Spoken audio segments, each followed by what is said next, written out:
Now that you've got your deer down, the first thing you want to do is you want to start toward the tail of the deer, and you'll find the anus. And what you want to do is trim around that anus. Now you can do this after you have the deer open by splitting the pelvis, but the main thing is to not break the colon or the bladder. And if you do it this way, it'll be a little easier. Just go all the way around the outside of it. And then once you've got it freed up,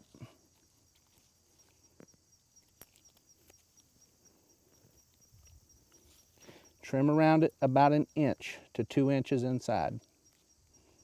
And then what you'll be able to do is once you have that deer opened up, this will all pull through the body. Be careful not to poke inward where the colon is or the bladder. And that's pretty much freed up. Okay. Now, Tim, if you give me a hand. Next step, just roll her on her back.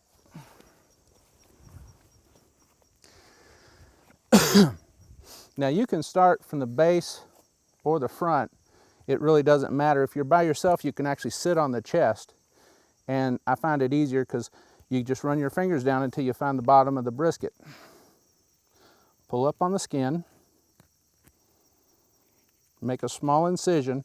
You want to be very careful not to go all the way through yet. Open it up a little. And then when you can see where the muscle wall is, that's when you want to make your incision. You want to make it very shallow with the blade pointing up so that you don't go all the way through. And as soon as it starts to open, pull up. Put a finger in, and this will keep you from poking the paunch or the stomach. Put your fingers through, and then what you want to do is very carefully put your knife pointing up and just slightly pull up. And then once you get it open a little bit, you can get your hand in there and then use your fingers to separate it, keeping the stomach and other material away. I'm pushing the stomach and the intestines down while I go backwards.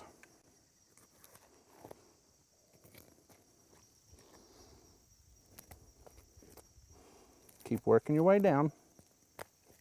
Now you get to this area, just go straight on around to the anus.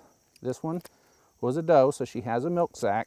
Just cut straight through. You can go around if it's a buck or whatever you'd like to do. It doesn't matter on this.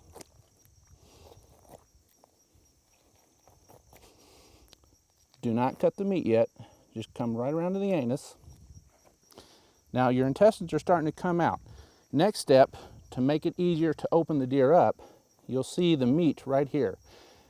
Make a small incision, and what you want to do is just cut down so that it'll separate a little easier. And you'll see why here in a second. Try not to scar it up because you're going to save this meat in the kitchen. Now it'll open right up.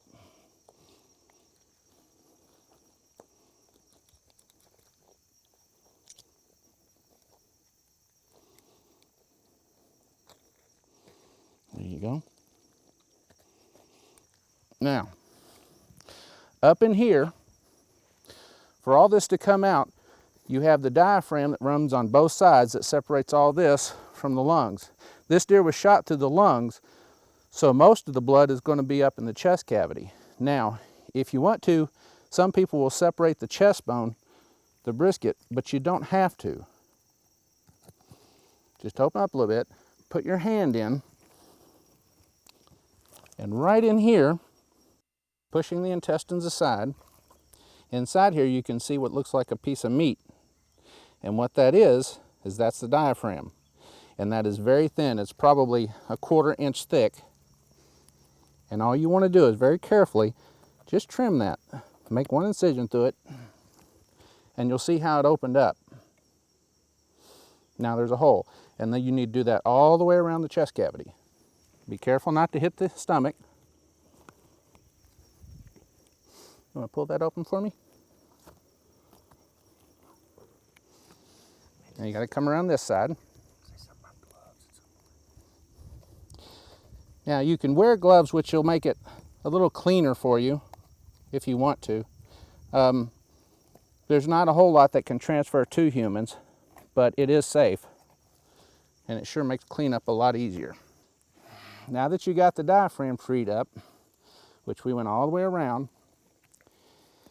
if you want to, you can open this brisket up all the way to the chest. It takes more time. It's a little more difficult. What I like to do, you have to take in consideration where you have shot the deer and what you've shot it with. If you shot it with an arrow and you have not found the arrowhead, you have to be extremely careful doing this. But this was a pass-through. So what we're going to do is right here is the heart. I've got my hand on the heart. It sits right here. What you want to do is grab a hold of the heart, and then in front of the heart is the esophagus. You want to cut that, and then what we're going to do is just pull everything out together. I got a hold of the heart. You might feel a couple of little pieces that are connected, and where I am is right about here in the chest. I'm grabbing a hold of the heart. I can feel the esophagus, just feels like a garden hose. Cutting through it very carefully.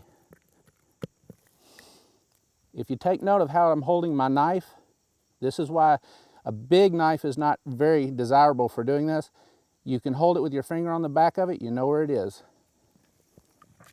Giving it one good pull, everything will come right out toward you.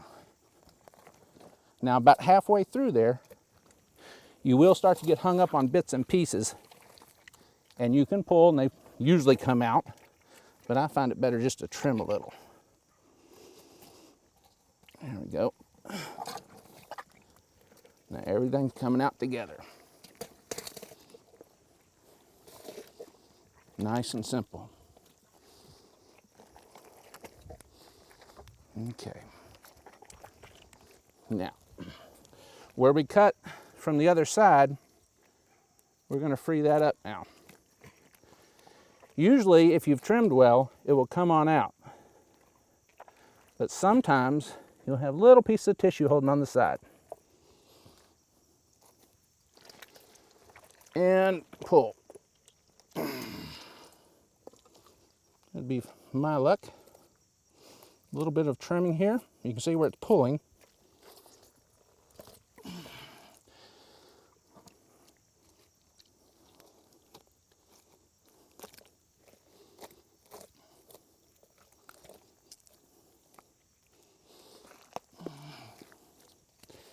Bring everything out together.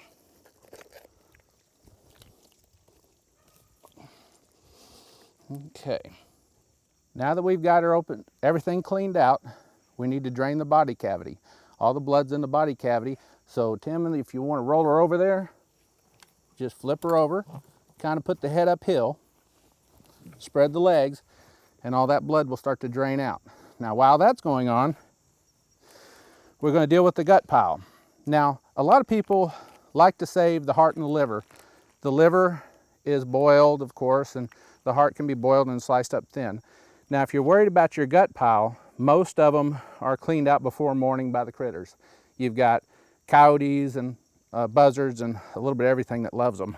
But if you want to bury them or whatever, that's up to you. You can see the liver here, nice big healthy liver.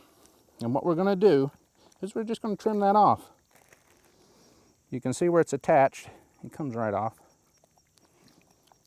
A couple little pieces.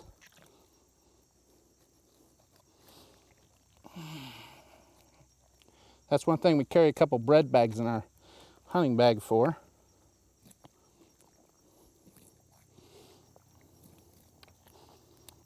Trim that off.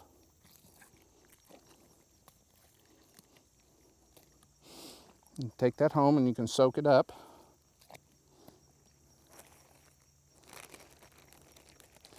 Put that in our bag.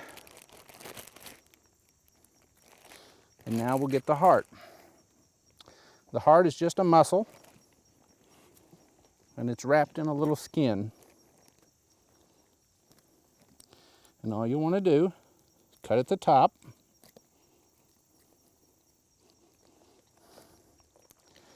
And then find that skin And it's pretty much, well, this has already popped out, but there it is, nice and clean. You can boil that up or however you want. And like I said, most times the gut piles are gone in a day.